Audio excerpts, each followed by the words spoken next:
You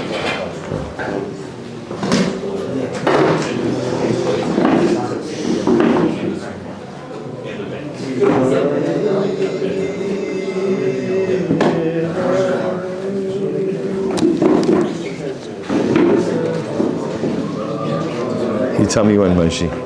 Good? All right, Chavra, good morning. What an incredible schus. Baruch Hashem it is to be able, first of all, a tremendous yashkach to Moshe for the magnificent chakras. And a shkoyach to Josh Rosenblum for the Kriya, Bar Mitzvah boy, Bar Mitzvah Bachar, shkoyach. And a tremendous shkoyach to Avron. Where's Avron? Avron leave? Okay, Avron's around. Mamish, to be gabbai in Marsa Machpelah is a resume builder. Incredible. So Chavra, again, it's a great zuchos, Baruch Hashem, to be able to learn the daf here today. So our daf today is sponsored by, I forgot the sponsorships over the last couple of days. So our daf today is sponsored by Talmud Torah sponsors for the month of Shvat. Bracha Strimber in memory of her husband Avram ben Kalman Eliezer Halevi Zichron Lebracha, Ayal and Sarah Steinberg in the Schus of Rafuah Shlema for Shulamis Bas Susha, and our week of learning sponsors Mark and Elsa Lussman in honor of the Yarchei Kalo, and the Rafuah Shlema for Kol Cholei Yisrael. All right, I will say with that, what a schus it is, Baruch Hashem, to learn in this incredible and overwhelming place.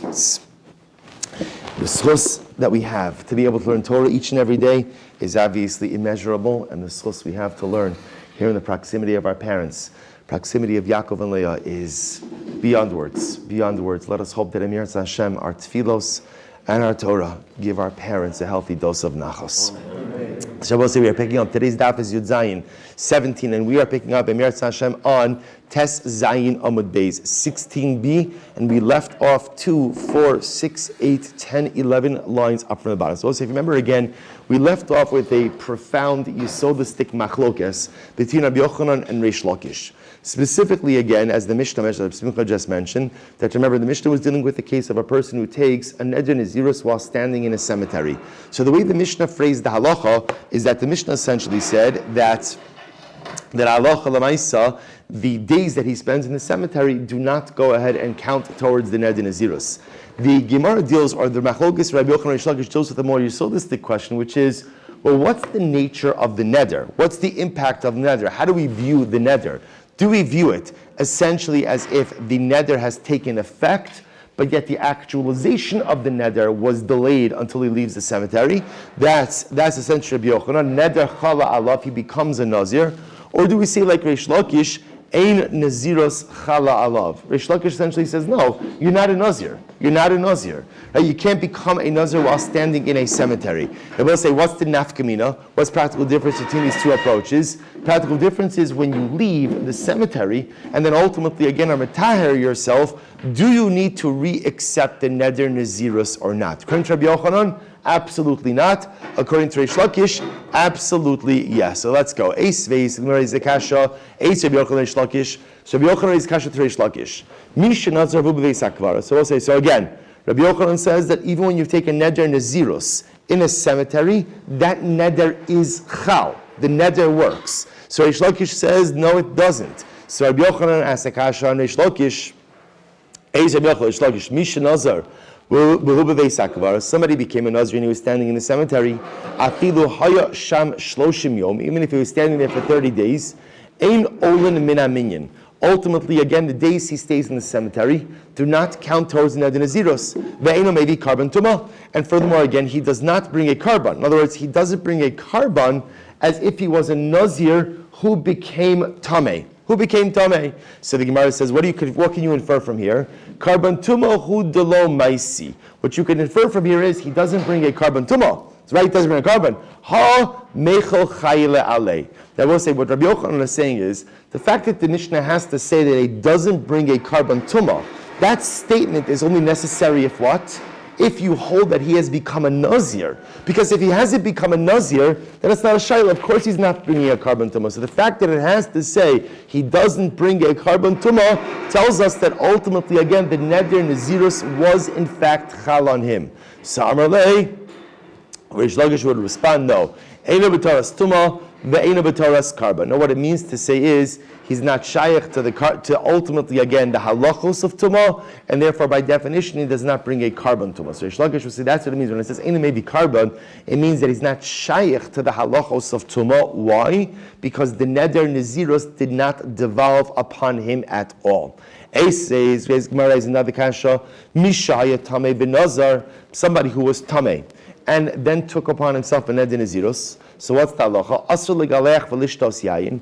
Ultimately, again, he can't go ahead and take a haircut, nor is he permitted to go ahead and drink wine. So again, I just want to point out over here, this is a situation, this could be Beis Hakbar, this could be any case, where the person is tameh, but he takes upon himself a neder nazirus while in a state of tumah. So what's the halacha? He's not allowed to take a haircut, he's not allowed to drink wine, and he's not allowed to become tameh to the dead.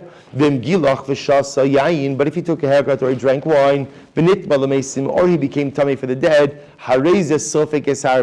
he gets malchus. Everyone say he gets malchus. So again, what essentially have we said over here?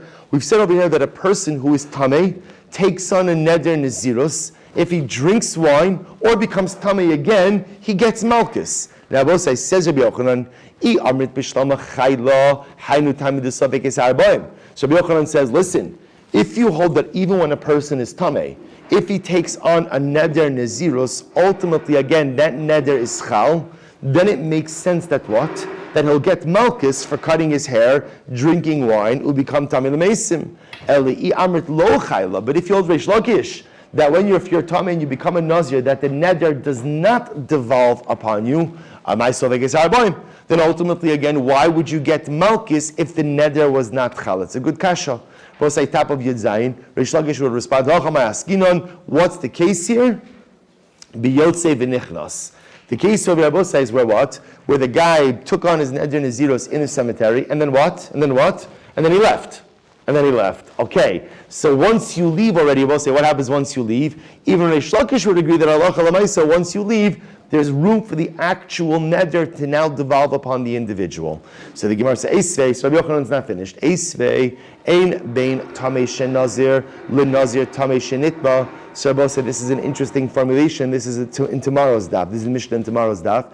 The Mishnah says, there is no distinction between a tamei shen nazir. Tamei shen nazir means a person who is already tamei, who seeks to take upon himself a neder nazirus. There's no distinction between him to a person le-nazir tahar shenitma. What's a nazir tahar shenitma? So this is a person who was a regular nazir, and then what? Became tameh. What's the distinction between the two? Ella, 3 lines down from the top, Yitzhak Amud Aleph. Ella, tameh shenazir. We'll say here's the difference. That if a person was already tameh, and then took upon himself an neder nazirus, shvi'i shelo ola lo leminyan. His 7th day of purification ultimately counts towards the count of his neder nazirus. Interesting halach. We'll see this tomorrow. Right? So we'll say, the 7th day of your purification process counts as day number 1 of the nazirus count.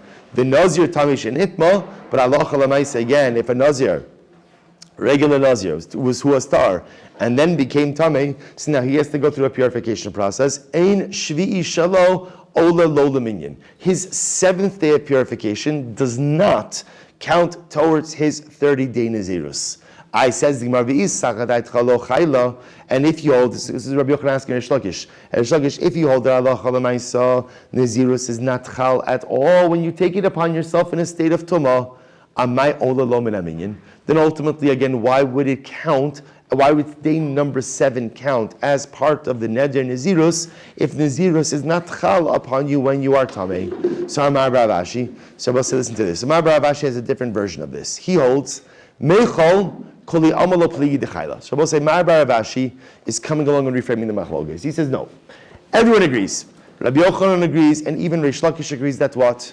When you are standing in a cemetery and you say Hareini Nazir. And I will say, what happens when you're standing in a cemetery and you say Hareini Nazir? What happens? You're a Nazir. Now again, you're a Nazir, we'll call it you're a non-practicing Nazir. Right? Because you can't practice, because so everyone agrees that the neder nazirus is chal. Ela ki pligi. So I will say ultimately against what do they argue about? It's very interesting. Lemalki. I will say here's the interesting question. Do you get malchus?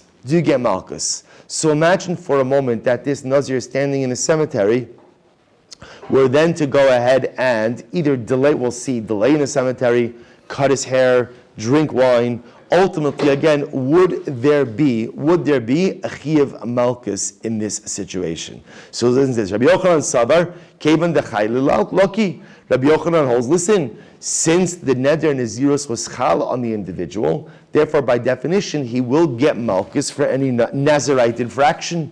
Reish Lakish says, lo loki v'chayla. Reish Lakish says, I'll agree that the neder nazirus ultimately is chal, but Allah Lamaisa, you will not go ahead and get malkus for any type of violation of the neder nazirus. Incredible, I will say. Incredible. So the Gemara says, Rabbi Yochanan so Rabbi Yochanan asks Hashem Reish Lakish. So I will say, so now what we've just done is we've reframed the machlokes Rabbi Yochanan and Reish Lakish. So beforehand, we thought the machlokes Rabbi Yochanan and Reish Lakish was what? Whether or not the neder nazirus is chal upon you when you're standing in a cemetery. Now the Gemara is suggesting no. Everyone agrees that when you're standing in a cemetery, what happens? The neder nazirus is chal. You are a nazir. So what's the machlokes? The machlokes is whether or not you will get malkus for nazir infractions while still standing in a cemetery. Right? So again, you cut your hair, you go out and you drink wine. Will you get malkus ultimately for those infractions? Or we'll see, by the way, even you delay in your tumah. Will you get malkus? Rabbi Yochanan says yes. Reish Lakish says no. So here we go. Ace Rabbi Yochanan Reish Lakish. So Rabbi Yochanan is Kasher Reish Lakish. Misha Nazir Vubei Sakvaras. Mishnah said somebody becomes a Nazir and he's standing in the cemetery. Afilu Hayasham Shloshim Yom. Even if he stands there for 30 days, in Olin Lomin Aminyan. Those 30 days do not count to the duration of his neder nazirus. Ve'eno maybe karban tumah. Nor does he bring a karban tumah. To which Rabbi Yochanan refers, karban tumah hu d'lo ma'isi. He doesn't bring a karban for his tumah, but ha milka lucky. But I will say, what does Rabbi Yochanan say? He does get malchus. He does get malchus were he to do something wrong. So to which the Gemara says, bidin hu delisni eno loke. Reish Lakish should respond, no. In reality, the Mishnah should say that they don't really even get malchus. They don't get malchus. Ela mishum de kabayla misna seifa yatsa v'nichnas olam in aminyan. I will say, but rather this was just to preserve Mishnaic symmetry. Since the end of the Mishnah said that what?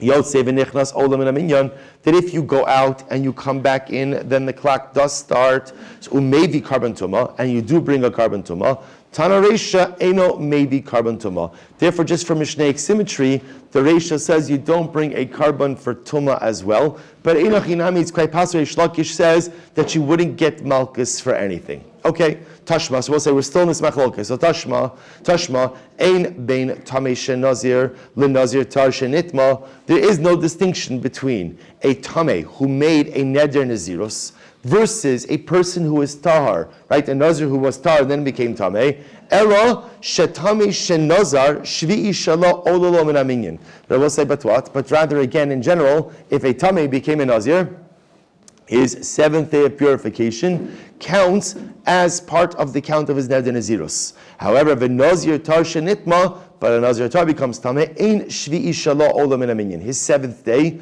does not count as part of the count. However, what can you infer from here? Halamalkis zev shavin. But for malchus, they both will be chayiv. So again, this seems to be a proof to Rabbi Yochanan. A question on Reish Lakish. Amar lei lo letaglachas zev shavin.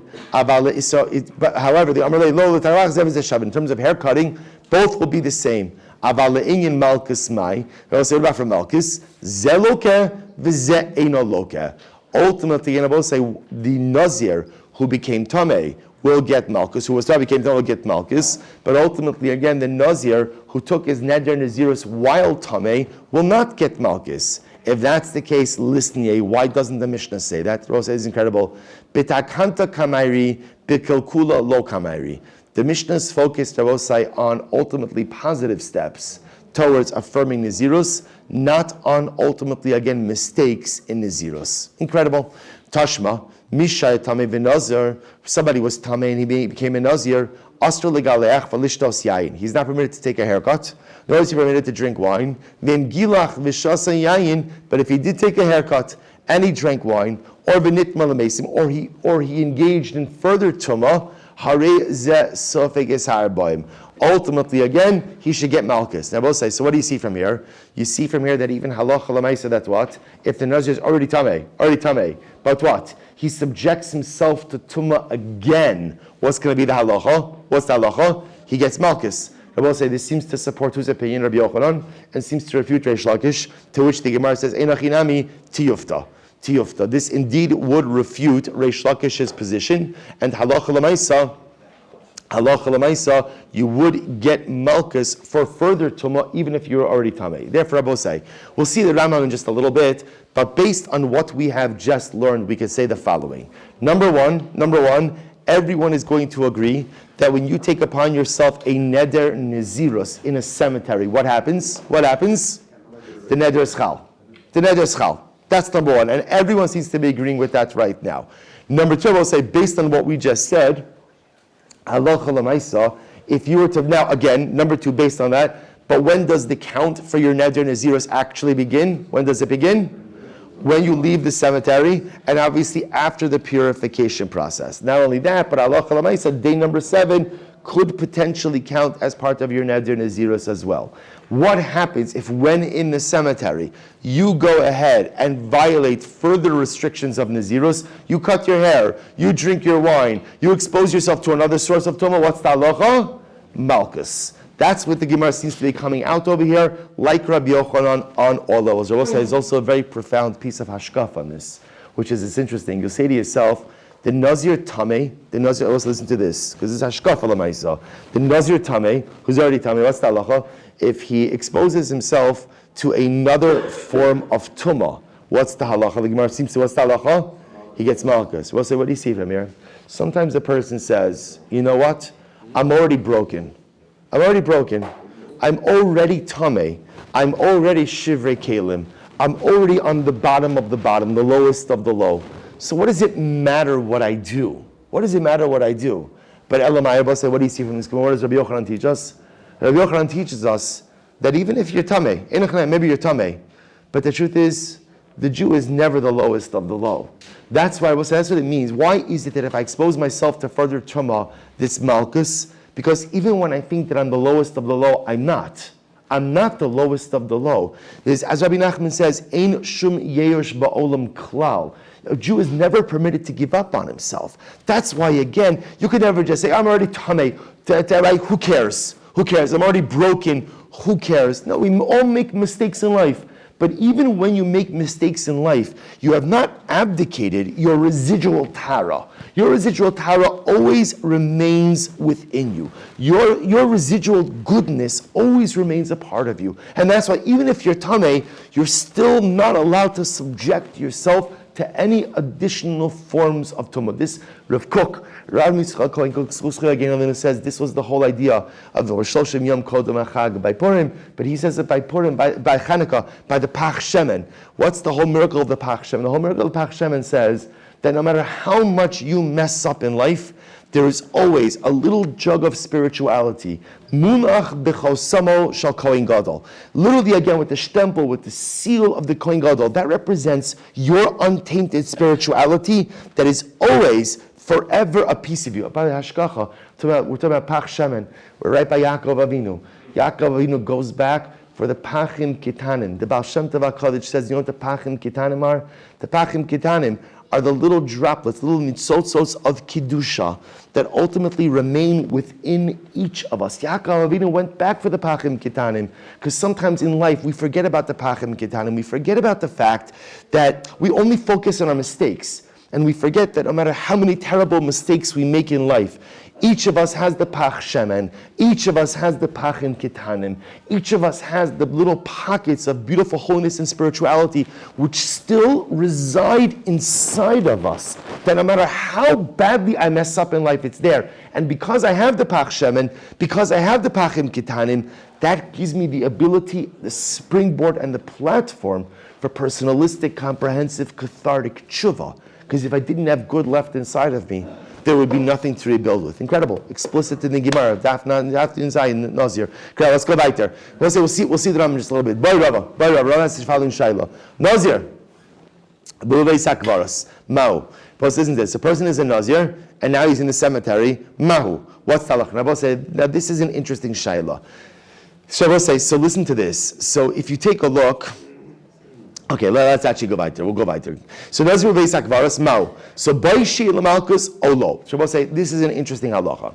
If a person is in the Beis Hamikdash, actually, if you take a quick look at the rush. Rush on the left-hand column, last line in the rush. This is actually fascinating. So listen to this. Baishi Lamalkus Shir Shem Fureshes Lemishin Nitma Ba'ones Ba'azara. So we'll say, listen to this. Somebody becomes tamei in the courtyard of the Beis Hamikdash. So now, this is talking about a situation where, let's say again, I became tamei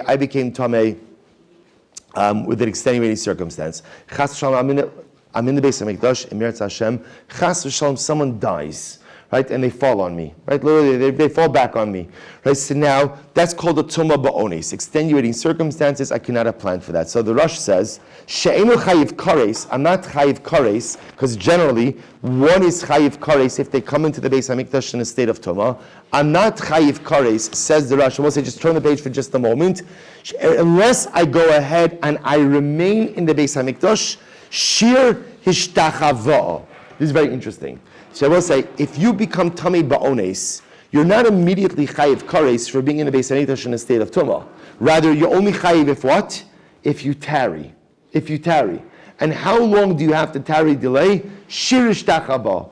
The amount of time that it takes to prostrate yourself. Okay, so however long that is, it's not a lot of time. But the point over here is that if you recognize instantaneously, I'm tamei, I got to get out of here, and you move yourself out, you're not chayiv for that. You're only chayiv if you delay, if you tarry. So therefore, Rabbi say, here's the shayla of Rava. So by Rava, Nazir b'veis hakvaras. So Rabbi saying, if I'm a Nazir and I'm in the cemetery, Mao, what's the halacha? Baishi l'malkus alo. Is it the same halacha? In other words, I will say, do we say that if you're a Nazir in the cemetery, boom, once you're there for a moment, that's it. You're done. And you're chayiv malkus or not?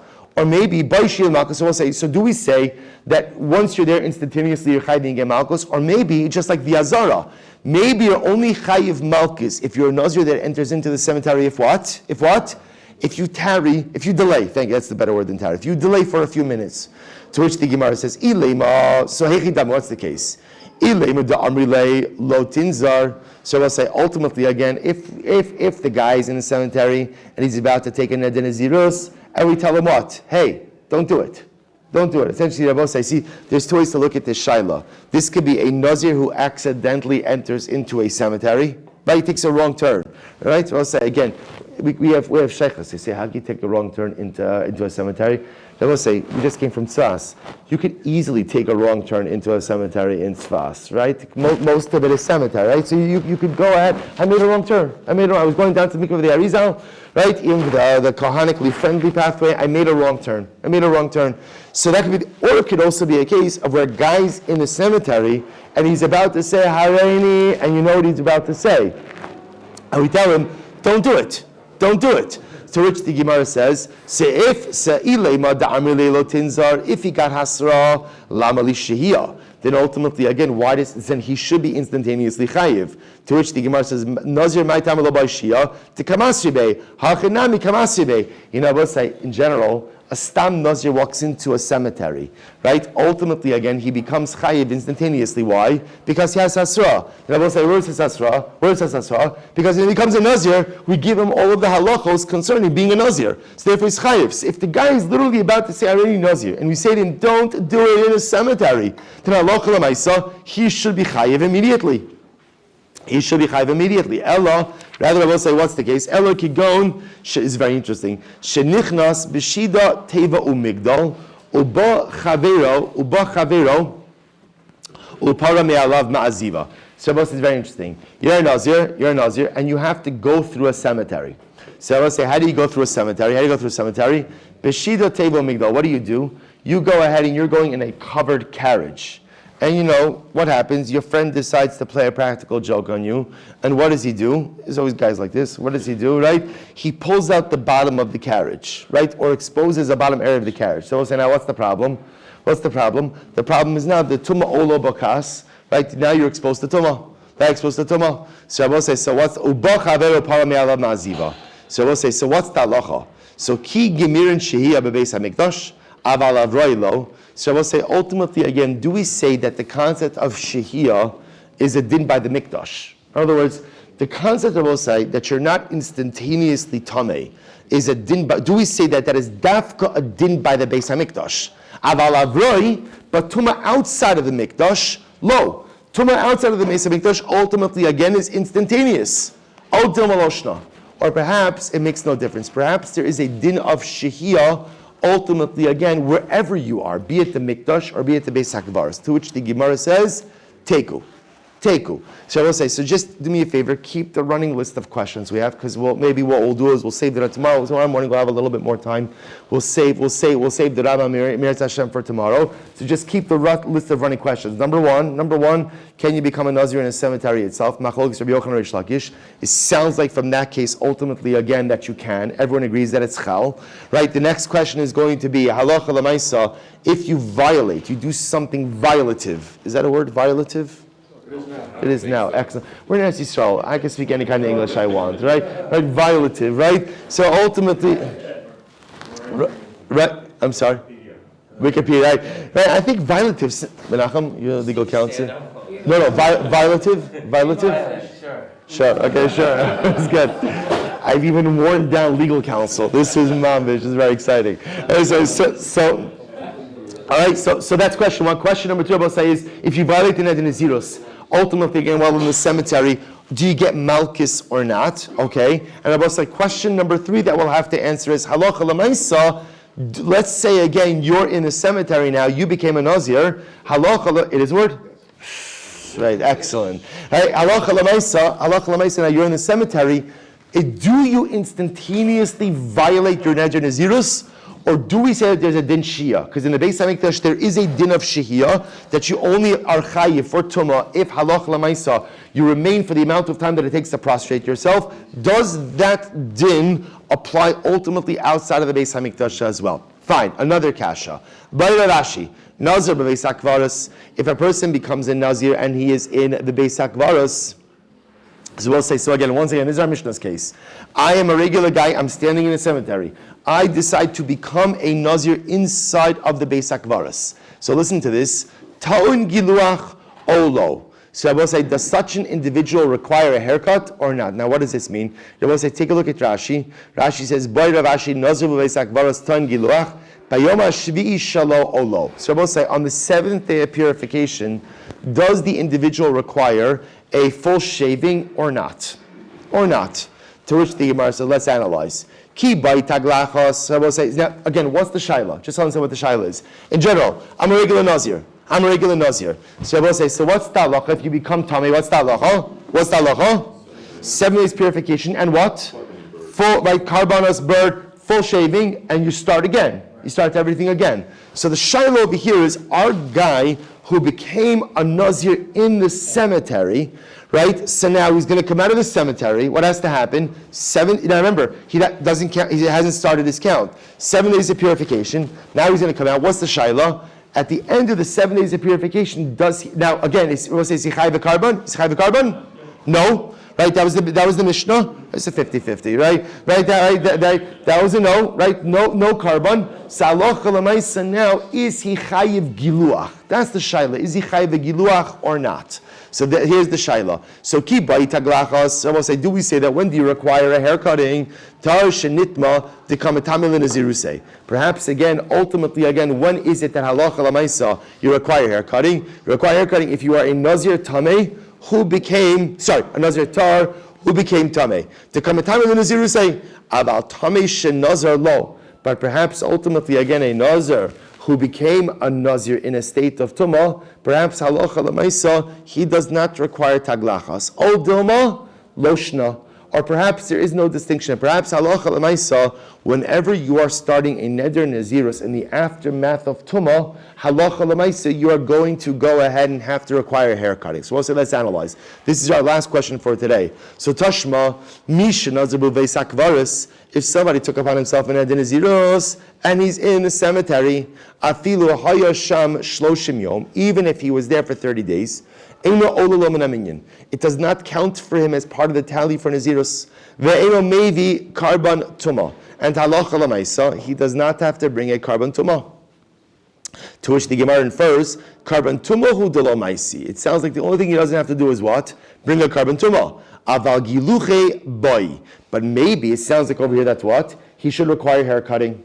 That he's no different than a Nazir tahar shenitma, that after he goes through his purification process requires again halacha l'maisi giluach. So too the Nazir Tameh, or the Tameh Shenazar, ultimately again, the days in the cemetery don't count. When he comes out, 7 days of purity, no karban, but it sounds like he should require a haircut, to which the Gemara says no. Matam kamar. We'll say matam is a stylistic idea. What's the reason? Matam eno maybe karban. Why is it that the Nazir in this case does not bring a karban? Why?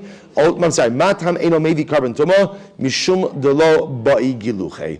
Ultimately, again, because he does not require haircutting. What the Gemara is suggesting is that maybe haircutting and karban are intertwined. That halach l'maisa, since he's not chayv in any kind of shaving, therefore what? Halach l'maisa is not chayv in karban as well. So let's say we haven't answered it. Tashma. Ein bein tamei shenazar linazir tar shenitma. There is no distinction between a person who was tamei and became a nazir to a person who was a nazir tahar and became tamei. Ella, here's a distinction. Ella, tamei shenazar shvi'i shala ololo min aminyan. Ultimately, you're going to say halach l'maisa. If you have a tamei, that's our Mishnah, the guy in the cemetery who became a nazir, his 7th day of purification counts as day one of his neder nazirus. The nazir tar shenitma, but a nazir who was tar became tamei. Ein shvi'i shala ololo min aminyan. His 7th day does not count as part of his his neder nazirus. To which the Gemara says, "My love, halotaglachas zev shavin." They will say, can't we infer from here that for what? That for hair cutting it's the same, right? For hair cutting, halacha l'maisa they're the same, and I will say in both cases, namely, the nazir tahar shenitma. Everyone agrees across Rabbi say in that case, 7 days of purification. At the end of 7 days, then what? Hair cutting and karban. So too again, the Nazir who becomes the Nazir in the Beis HaKvaros, he's going to come out 7 days of purification and hair cutting as well. To which the Gemara says, Lo, halamalkus zev shavin. To which the Gemara says, maybe not. Maybe what it means, Rabbi says for Malkus, that both of them will get Malkus for violation of their Nazirite vow. Aval taglachas ma'ir. Also, when it comes to hair cutting, what's going to be the halacha? Ze migaleach, the Nazir tahar shenitma will require the hair cutting. V'ze eno migaleach. But this one, ultimately, again, the Nazir, or I should say the tamei shenazar, will not be required to take a haircut. If that's the case, listen ye. Why don't you say that in the Mishnah? Tana shvi'i shalal b'chol mili. Ultimately, I will say the Mishnah said the 7th day and everything, all of the halachos that accompany that 7th day. So therefore, I will say what the Gemara right now for this moment is suggesting is that halacha l'maisa,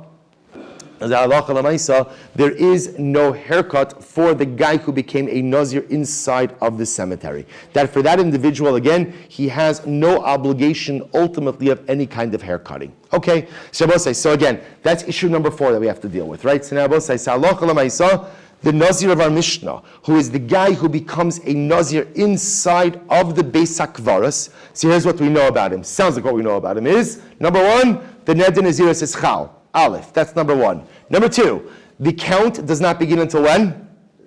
Leaves the cemetery and undergoes 7 days of purification process. But day number 7 counts as day number 1. Is he chayiv a karban? No karban. The outstanding shaila is he chayiv giluach? Right? Does he have to go ahead and cut his hair? It sounds like based on what we're seeing over here in the Gemara, that the answer to that is no. I will say a few more lines, then we'll stop for today. So Tashma, I'll say, is this not Olam Haba? If there is a Keurig, that's the only thing that could be a little bit better, right? Simcha, can we sponsor like a coffee station in the Ma'ara? Is that too chol? Little oil downstairs. Oh, right, on the way up. Okay, good. So I'll say, the Gemara goes right there. Yeah, that would be good. All right. Oh, you hear? Right. This is cool neshama. So Tashma, what was that? A little biter. Only Ella you made tumaso. She'in onlo min aminyan. So I only know that the days of Tuma do not go ahead and count as part of the minyan. So we'll say, so now we're introducing a new topic. Well, it's not a new topic, it's all together. We'll at least introduce this for today, then we'll stop. And we'll say, if you remember again, we had this a couple of days ago about what happens if the Nazir becomes a Mitzorah. Like you think you have tzaras, right? You think you have tzaras. So we'll say, if the Nazir becomes a Mitzorah. So what did we say? What did we say about tzaras? And we'll say, does tzaras destroy the Yemei Nazirus? No. What does it do? It pauses it. It pauses it. Right? I would say, you remember we saw this? This is kind of like the case of concurrent Nidrei Nazirus, like the guy who says, I'm going to be a Nazir and my wife has a son, right? And I'm also going to be a Nazir for 100 days. Remember again, what was the halacha? He begins his Nidrei Nazirus, then what happens? Pauses, observes the Nidrei Nazirus once his son is born, and then resumes. So in that same discussion of pausing, we had what we called Yemei Chiluto. Those are the days when you are a bona fide Mitzorah. So if you're a Mitzorah, your Tzara'as does not go ahead and destroy the Nazirus, but it pauses it. It pauses it. So watch this. So Tashma, Ein mi Eli Yemei Tumaso, She'ein Olam Min Haminyan. I know the days of Tumah do not count as part of the Minyan. I will say, now, what is the Gemara quoting over here? The Gemara is quoting the Mishnah. The guy who becomes a Nazir in the cemetery, so what's the halacha? All of the days of his tumah, which are the days that he spends in the cemetery, as well as his 7 days of purification, do not count as part of his neder nazirus. Yemei chiluto minayin, how do I know that the days of his saras, the days that he is a confirmed mitzorah, ultimately don't go ahead and count as part of the nazirus? V'dinu, it's a kavachomer, mahu yemei tumah so megalecha maybe carbon. On the days of his tumah, he takes a haircut and brings a carbon. So too after his saras, he has to go ahead and take a haircut and bring a carbon. And just like the days of his tumah, ultimately again do not count as part of the minyan, or as part of the number. Ultimately again, the days of his saras ultimately don't count part of the minyan as well. Lo im amrat. So we'll say, so that's what the Gemara ultimately is suggesting. That ultimately, just like at the end of tsaras, or at the end of tumah, there's a haircut and there's a carbon, and they don't count as part of days of tsaras, so too by mitzorah, ultimately again, they don't count as, they don't destroy the days of nazirus, but they also don't go ahead and count as part of it as well. To which the Gemara says the kal v'chomer is not a good kal v'chomer. Why not? Lo. Im amrat bimeitum also shekem mevatel bahenas hakodmin. Now let's say here's the difference. Tumah, what happens with yemei tumah when Nazir becomes tamei? That destroys all the previous days. Lefichach ein olam min haminyan. Therefore, they do not count as part of the days ultimately of Nazir. Tomar bimei chiluto, but ultimately again. Oh, Chavra, you know what? We'll move over. We'll move over. Chavra, just move over a little bit. Just move over. So says the Gemara, we're almost finished. So says the Gemara, ladies, I'm sorry. Zev, we're going to be finished in 5 minutes. I'm sorry. We'll be finished in 5 minutes. I'm sorry. So the Gemara says, Lefichach ein olam min haminyan, tar mechiluto. So we'll say, when it comes to Yemei Tumah, so you know why they don't count as part of the minyan? Because forget about counting as part of the minyan. What do Yemei Tumah do? They destroy everything before it. But Tomar b'mei chiluto she'eino mevatel es hakodmin. But let's say b'mei chiluto, the days of tsaras, when the Nazir becomes a mitzorah, what's the impact of that on the days before? What's the impact on the days before? Nothing. So therefore, lefichach olam lo min haminyan. Ultimately, again, they should go ahead and count as part of the minyan as well. So we'll say, I'm gonna leave you on this cliffhanger. I know, it's going to be difficult to go on for the rest of the day. And I'm going to leave you on this cliffhanger with this piece of Rabbi. So again, just the question we're kind of leaving off with over here is halacha l'maisa. So again, the bigger question we had was halacha l'maisa, is there taglachas for this tamei shenazar? Now Rabbi say ultimately, again, what it transitioned into is in general, the days of chilutin, the days of chalot of mitzorah, I understand, we assume that halacha l'maisa, they shouldn't count as part of the Nazirus. The Gemara is now challenging that because there's a fundamental distinction. The days of Tumah, you know why they don't count? We'll say, why don't the days of Tumah count towards Saras? Why not? because they destroy and nullify everything before it. But the mechiluto, which don't destroy that which came before it, perhaps should actually count. So we'll end off with that question for today. And I will say, we're going to keep you just a few more minutes. How can we leave here without doing Mesilas Yesharim? And then Amirat Hashem will go on for breakfast. You could even leave it. All right, Chava, let's go a little Mesilas Yesharim. Little Mesilas Yesharim. All right. So we have the incredible zchus today. Incredible zchus. Where did this ends? Where at the end of the parak, right? At the end of the parak. Yeah, at the end of the parak. All right, I will say. So we are in Amirat Hashem. We have the incredible zchus today to be able to finish up Perek Chav Beis of Mesilas Yesharim. So we'll see. We are finishing up the Midas Ha'anava, the Midah of humility. Good. We're running perfect timing. Right? Chelek Haravi. The whole shorish, learn out the headquarters. Anochi Aparecha. Complete bittul. So again, to be able to learn a little bit this whole midah of another. Incredible. Incredible. And the schus of being in proximity, Tam Avinu Halavai, we should be zocheh to internalize all of the Ramchal's words of Anova. I will say the final part of this chapter. Chelek Haravi. I will say, remember again, this is the fourth part of actional humility. V'chelek Haravi, who